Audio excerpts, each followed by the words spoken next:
Gran Turismo 7 is out, and as is tradition now, it's time for that comparison.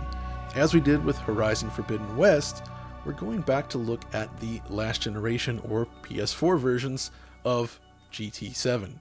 This one is really interesting, however, because GT7 is based on technology developed for GT Sport. So at first glance, the differences may not be as significant as you'd expect, but start to dig deeper, and I think you'll find some pretty impressive changes. And those changes are something I've been discussing a lot lately with my friend and colleague, Alex Battaglia, who's here to talk about it. Hey there, John. I'm excited to talk about this game, not only because of this ray tracing on PlayStation 5 here, but because I also think it shows off one of the cool ways developers can utilize that cross-generation power in a very positive way when looking at PlayStation 5 here, but not leaving the old version high and dry, still looking rather fine, I might say. That's right. So the game is quite good no matter where you play it, but you definitely get benefits on PS5, and the main benefits are basically things like the ray traced reflections, faster loading times, and of course, increased visual detail. So before we actually get into that visual detail, let's quickly cover the basics, which is of course resolution, and this one's really simple. On PS5, as I noted in that original video, it runs at native 4K. So it's 2160p across the board, does not use dynamic res scaling. If you're on PS4 Pro, you get 1800p using checkerboard rendering, which is just like GT Sport. That's basically rendering about a third of the overall pixels as PS5. So quite a savings. And honestly, I think their checkerboard implementation is quite good. It's one of the better ones overall, I'd say, with minimal artifacting. But one of the most interesting things I noticed in this comparison, I sent you this shot, is this: after you crash and respawn, they sort of flash your car briefly using this sort of mesh pattern, right? And on the PS4 Pro, you get these vertical lines instead, which I think is the side effect of this.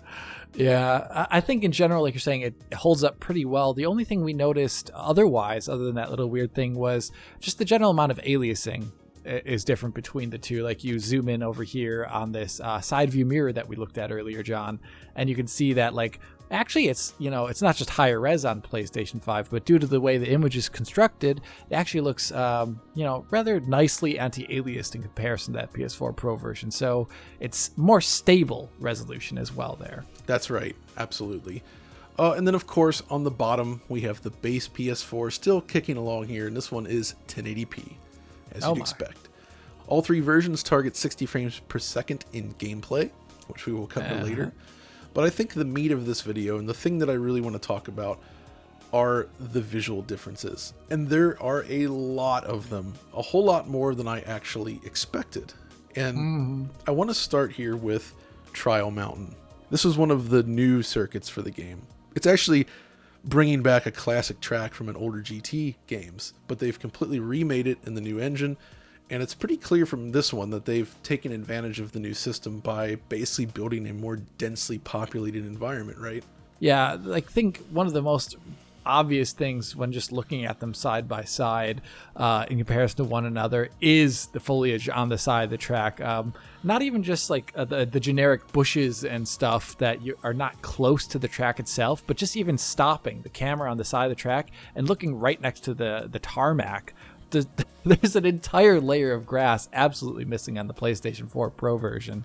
I find that actually really cool, and it reminds me a lot of the differences you would see between like high settings and like low settings in a PC game. But we're seeing it here right now between PlayStation 4 Pro and PS5. Yeah, and it also reveals how empty some of the hills can be on the Pro side, where they're just missing an entire layer of trees, which is certainly interesting.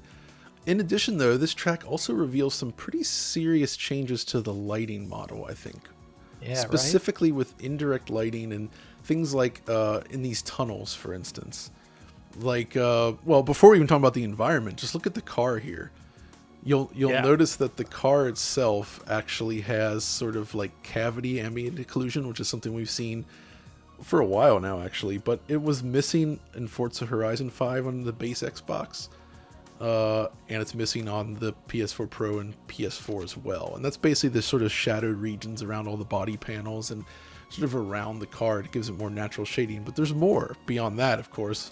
with the lighting, right? Yeah, there's like, so like when you go underneath this underpass, for example, this is one of the areas that we saw a really big difference here, where on PlayStation 4 Pro, it's kind of like everything that's in shadow here, if you stop the footage, a lot of the materials just look very diffuse, very matte.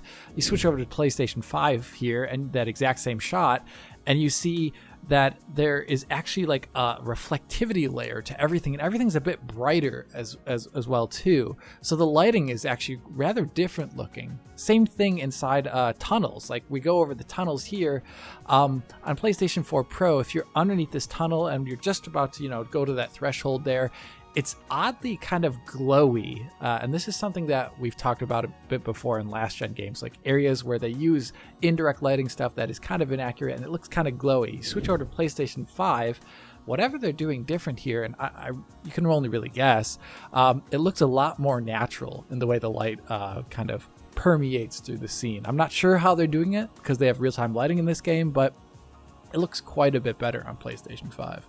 Indeed. And also, further down this tunnel, you'll notice that the volumetric effects are missing. Oh, so, yeah, right? There's actually volume fog and sort of sun rays at various points in the game, where it's sort of, in this case, the sun is shining down through this grate in the ceiling, and on PS5, you can sort of see that spilling into the environment, whereas on PS4 Pro, it's just sort of glowing, just sort of like a bloom effect, right? Yeah, it's like it almost makes it look like the time of day is partially different, but it's just the environmental lighting is so differently done here. Actually, that's worth mentioning. One of the things that makes this so fun to compare is that you can actually share your save and replays across any different console, right? So I'm able to load up these exact sequences running from the gameplay perspective and match them on all the consoles. So you get to see the exact same weather conditions, exact same time of day, the same driving. It's pixel to pixel accuracy in terms of comparison. Yeah, it's kind of awesome. It also allows you to see really well too that at least for the cars racing around your main car, that the level of detail on them is quite a bit lower on PlayStation 4. On PlayStation 5, usually you can't see much of any of the geometric edges, for example, on a wheel well, on a muffler, or on any of the more rounded areas of a car. But on PlayStation 4 Pro, in those exact same moments, you can definitely tell that they're using a less detailed version of the car there for all the cars racing with you.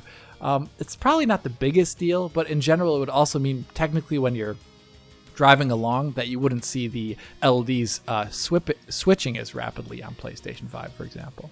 That's right, exactly. And LED pop-in in general is much more visible on last gen machines, so you'll kind of notice cars kind of popping and fizzling a little bit as you drive around the track. Same is true of the environment, in fact. And by the way, everything we're mentioning here also applies to the base PS4, as you can see here. Of course. The only difference really comes down to the resolution, right? So base PS4 is lower res, fuzzier looking as a result. Also, certain texture layers seem worse. Like if you look at the skid marks here on this track, they're quite blurry on base PS4 versus the other two platforms. But honestly, by and large, it mostly shares the same settings as the Pro version from what I can see. Another scene I actually liked on Trial Mountain is if you go outside of that tunnel, you come around the bend there, there's this large tree sort of parked on the side, and it's a completely different model on PS5. And in fact, many of the trees are completely different assets on PS5, in addition to there being more of them. So they're just generally more complex and richly detailed. So you mentioned this is something that maybe applies to the maps that are currently been recently reintroduced in GT7, right? And maybe less so with the maps that were already in GT Sport. Yeah, that's right. So when it comes to actually comparing the two, for instance, let's go to Mount Panorama. So this is an Australia track. I love this track. It's just a beautiful place. This one is based directly on the work done in GT Sport. But there have actually been some improvements as well, which is nice to see. Specifically, they have added some additional foliage again, but they've sort of pushed out the distance at which the higher detailed trees are drawn. So they sort of bring that in on the PS4 and PS4 Pro so that the trees themselves actually appear less detailed, closer to the camera. Yeah, that's not bad. And of course, the extra memory that the PlayStation 5 has includes things like higher resolution textures that you'd find across almost every asset in the game, probably. And another more curious thing that we noticed too is due to the rendering differences in general, that if you look at the sky in any of these shots that you're showing here, the resolution of the clouds is also quite different between PlayStation 4 Pro and PS5. So it's like every single aspect of the game is iteratively better or has an extra layer of detail on it. Yeah, that's right. And of course, reflections as well. Let's talk about that. Oh my goodness. So in this one track, I decided to drive sort of in the first, the what is it? It's the roof cam. So you can see I'm driving a new Nissan Fairlady Z, which is a nice looking car. And when you drive under this sign here, if we pause it for a second, you can see immediately that there's a dramatic resolution difference between this is the cube map reflection, by the way. The reflection probes placed around the car to reflect the environment. It basically seems to be quarter resolution of what's already a lower resolution reflection on PS5. Yeah, it's intensely low resolution. I mean, it gets the point across, but you can definitely see the edges within it. And that's like one of those things that you would see as like an ultra versus a low option. That's like one of the other things. Another thing that you reminded me of this is the difference that you've been seeing this entire time as you've been showing this footage is the fact that there's motion blur enabled during gameplay on PlayStation 5, which I think honestly, in a game like this where the trackside detail is not as important as other things, that communication of the sense of speed, like that motion blur helps the PlayStation 5 version look a lot smoother, but also smooths over any of the issues that you may have with trackside detail. If you just look at like the PlayStation 4 Pro in comparison, it just looks stark and weirdly clinical in comparison. Yeah, this was always a complaint I had with GT, is that they basically never implemented this for the first person or the driving view. Yeah. But like GT Sport then, you can actually get motion blur on the PS4 Pro if you set your console to 1080p. So basically, lowering the rendering resolution gets you motion blur. It also gets you 60 FPS replays on PS4 Pro, though, again, they're not quite perfect. I wish I could compare the replays, actually, the replay angles, but they sort of randomize the camera angles, so there's no real way to get a look at that. What a shame. But obviously, you get ray traced reflections as an option on PS5, so the reflections during the replays look significantly better, specifically because the cars reflect within one another, and bits of the car reflect on itself. Yeah. And just that right there makes a tremendous difference in terms of realism. Yeah, so I think all in all together, based upon everything we're saying here, it's quite a big difference. I mean, at first glance, you'd think like, oh, it's just a racing game. It looks rather similar. But if you go down to it, there's a lot of differences between the versions here. And it doesn't just carry over to the visuals as well, too. You also notice with PlayStation 5 having its large and fast SSD here, there's quite a difference in loading times too, right? Yeah, this is probably one of the biggest deals because GT 1 through 4, actually, you go back to them now, they load pretty quickly. It's not a big deal. But once you got to the PlayStation 3, things got pretty dire. The GT series became known for very slow menus. It took forever to get into races. The whole experience was dragged down by this. And GT Sport improved this, but it was still not as fast as you would like.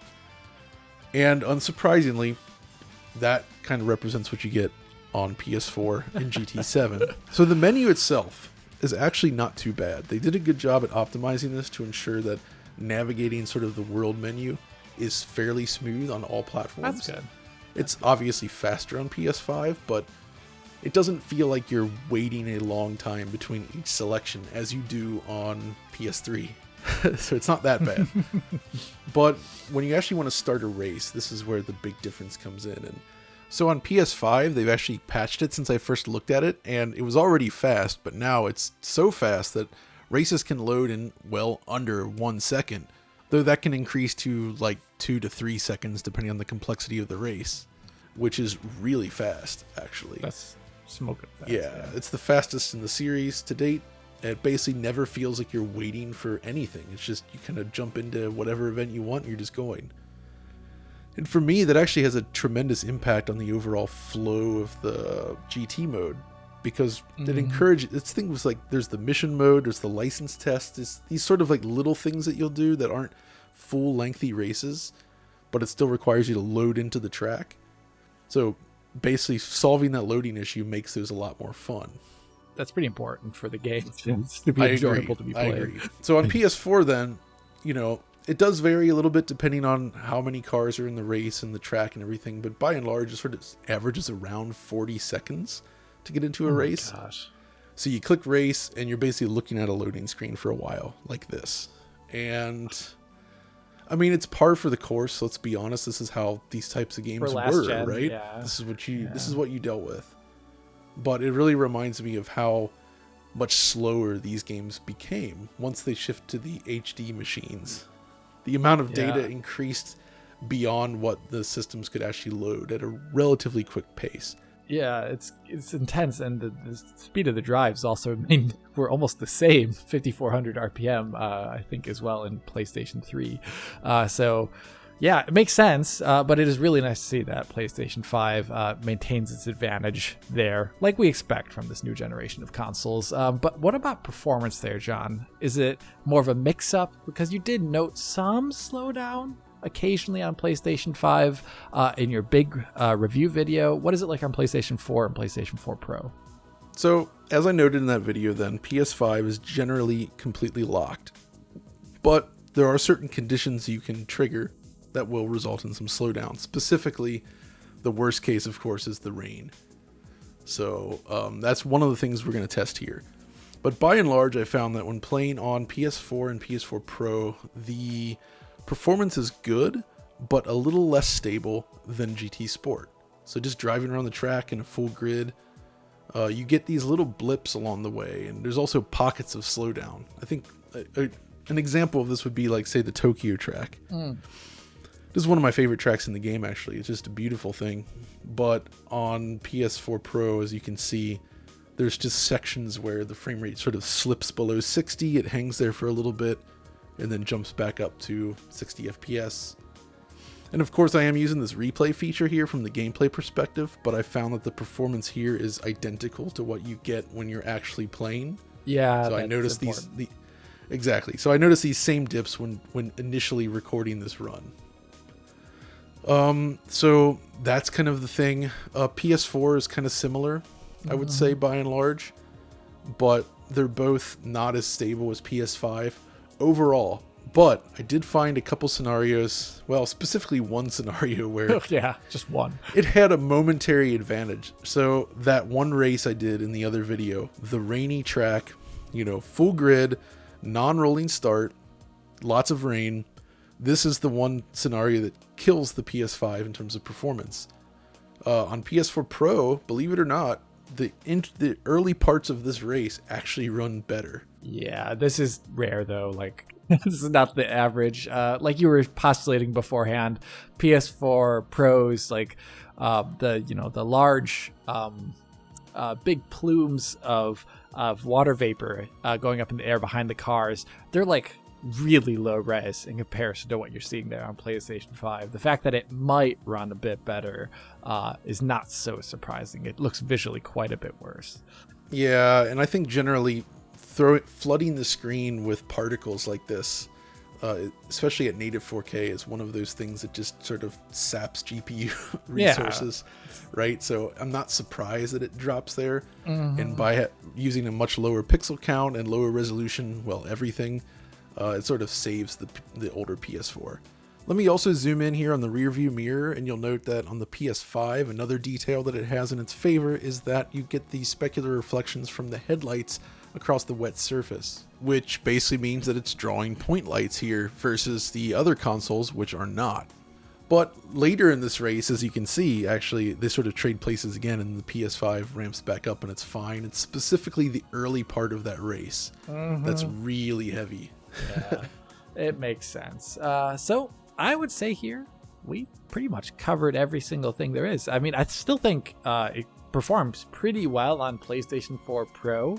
All things considered, the fact that they've added to the graphics there. I mean, the sky rendering wasn't there in GT Sport. They've also added some other things. So this is a pretty great showing on PlayStation 4 Pro, but it's just that if you do the side-by-side comparisons, it's pretty obvious that the PlayStation 5 version is the place to be playing this game, just visually. Yeah, for sure. And as I said in the other video, it's just really nice to have a game that's so polished feeling, I guess. There's no weird stutters or issues, and the loading is smooth, and everything feels very well optimized, and I really have to give them credit for that. And also, one of my big complaints with it is that it was an online game, essentially. But the one benefit of that, the one and only benefit of that, is that I think this is the only PS5 game, at least that I've played, where the save can be shared between different machines. So you can do a save transfer in games from PS4 to PS5, but I've never seen it been possible to bring your save from PS5 back to PS4. Yeah. But that is possible here. That's pretty rare. I don't think we've covered a game yet on the channel where I've been able to do that so far. So that's pretty cool. So yeah, that's one of the things they use the online feature for, is that it synchronizes your save. Like if you fire up the PS4 version after playing PS5, you get this screen. It basically downloads all your save and all your data onto the other system, and then you launch into the game, and it's all good. Yeah, I can't wait to see where they take this series in the future beyond this, because, looking at these graphical differences we're seeing here between PlayStation 4 Pro and PlayStation 5, made mention multiple times that this, looks like low and ultra settings or low or high settings. It would be interesting to see if Jensen's prophecy comes true here. I'm going to always mention it in every GT video. The PC version. Yes. I could see that. It would make a lot of sense. It would make sense, yeah. But I think that's going to do it for this video, so thanks for joining me, Alex. Of course there, John. And I hope everybody watching has found this useful and interesting. And, if you're interested in GT7, let us know what you think. But until next time, it's going to be it from us. So thanks for watching. And Alex, Auf Wiedersehen.